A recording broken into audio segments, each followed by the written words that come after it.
अस्सलाम वालेकुम। Previous video में हमने देखा था कि कैसे हम पेन टूल को डिफरेंट किस्म की शेप्स क्रिएट करने के लिए यूज़ करते हैं।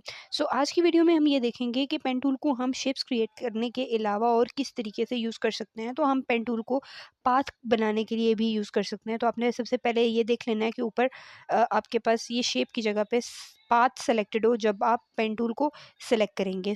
आप जब आप पेन टूल को सेलेक्ट करेंगे और आपका ये जो ऊपर है वो पाथ पे सिलेक्टेड होगा, तो ये आपके पास एक पाथ क्रिएट होगा। अब पाथ हम क्यों क्रिएट करते हैं? पाथ हम इसलिए क्रिएट करते हैं क्योंकि हम उससे डिफरेंट किस्म की सिलेक्शंस बनाते हैं। ओके, अब ये एक पाथ है। अब हम इसको सिलेक्शन में कैसे कन्वर्ट करेंगे?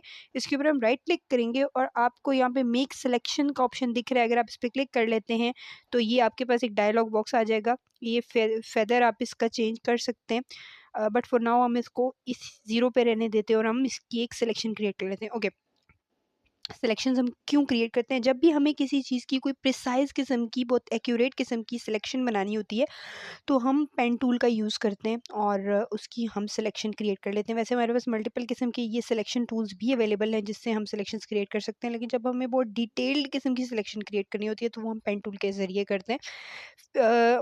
फ्यूचर में हम और वीडियोज़ के अंदर देखेंगे कि कैसे हम पेन टूल के से सिलेक्शन क्रिएट कर सकते हैं।